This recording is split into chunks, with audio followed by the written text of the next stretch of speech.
وابو نواف، يعني ما ترى ان من الظلم ان الكابتن عمر السومه ما يحصل على جائزه افضل لاعب اسيوي، خصوصا بعد كل هذا التالق مع الاهلي سواء الموسم الماضي او حتى ايضا هذا الموسم تعدى 100 هدف او وصل للرقم 100 هدف في دوري جميل في اسيا، ايضا هو الحل والمنقذ دائما للفريق الاهلاوي.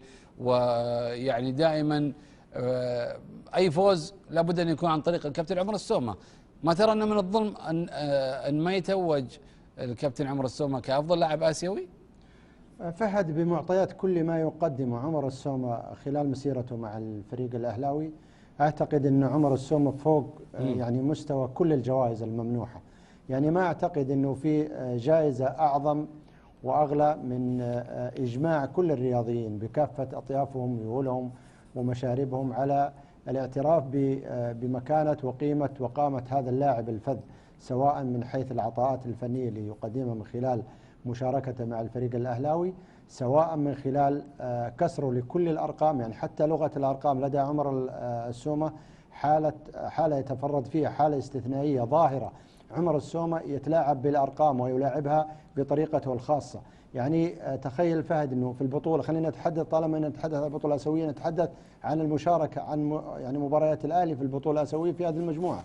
الأهلي خاض 4 مباريات، عمر السومة يسجل 4 أهداف. صحيح. يعني من جميع يعني الاتجاهات، بالراس بالقدم بمعدل هدف في يعني كل مباراة. يعني لاعب متكامل، لاعب يعني خليني أقولها بأمانة، هو فوق مستوى كرة القدم العربية وليس خليني أقول السعودية، لا أنا أقول فوق مستوى الكرة العربية وفوق مستوى الكرة الآسيوية. عمر السومة على طريقة كريستيانو رونالدو، عمر السومة لاعب عالمي. عمر السومة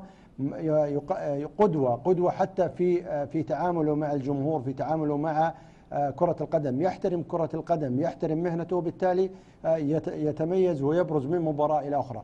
إذا كانت هناك من جائزة فأرجع وأقول أنه محبة الناس، إجماع الناس، إجماع النقاد الرياضيين على إمكانيات عمر هي أكبر جائزة في تصوري. لا زال في بداية عمر السومة بصراحة مكسب كبير جدا لكرة القدم السعودية قبل الأهلي. اليوم عمر السومة احنا دائما يمكن بعد ماجد عبد الله كنا نعاني من غياب اللاعب الفذ، اللي يعني اللاعب المهاجم الحقيقي اللي يشعر يعني تستشعر وجوده بأن هذا اللاعب من مواليد منطقة الجزاء. عمر السومة أعاد لنا ذلك. اليوم يمكن بصراحة في كل مباراة يكون الأهلي في حرج من نتيجة مباراة أمام الخصم، عمر السومة ينقذ الأهلي ويقدم ويعيد الأهلي إلى واجهة المنافسة من جديد. فبصراحة يعني تعجز كلمات الإشادة والثناء في أن تنصف لاعب بحجم عمر السومة. وكنت أتمنى أن تكون الجائزة، إن كانت في هناك جوائز معنوية تقدر قيمة هذا اللاعب، فيفترض أنها تبدأ أولا من داخل إطار النادي الأهلي،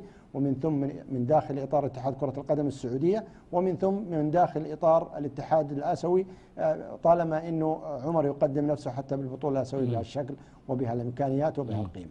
حتى وما حقق لقب قاري مع فريق الأهلي، أرقام يعني خليني أقول لك يعني على صعيد ما سجل. احنا قبل الأسبوع فهد نتحدث عن مئوية عمر السومة.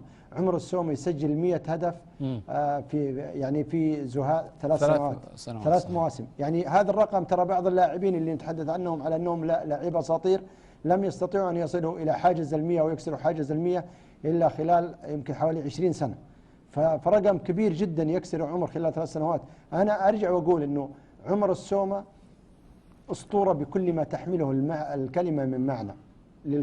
يعني استفاد، ويمكن كانت حتى يعني الآراء المطروحة في مراحل سابقة تطالب بضرورة تجنيس اللاعب عمر السومة، لأنه الجميع يرى بأنه قد يخدم هجوم المنتخب السعودي. عمر السومة بصراحة فهد أنا أقول يعني أعطى حيوية ونكهة وجمال لكرة القدم السعودية، للمسابقات المحلية، يقدم نفسه من مباراة إلى مباراة ومن بطولة إلى بطولة. ما شاء الله تبارك الله مستوى ثابت. عيني عليه باردة. كل يعني محب للكرة الجميلة يشاهد عمر السومة. أتمنى أن يقول ما شاء الله على عمر، يعني ما شاء الله يعني حفاظا على أن لا تصيب العين بصراحة، لأنه لاعب مكتمل بكل ما تعنيه الكلمة من معنى. واعتقد انه يعتبر من افضل اللاعبين اللي مروا في تاريخ الكرة السعودية، اتكلم كلاعب اجنبي، واكثر اللاعبين اللي استفاد منهم او استفادت منهم الاندية في الدوري السعودي. لكن هذا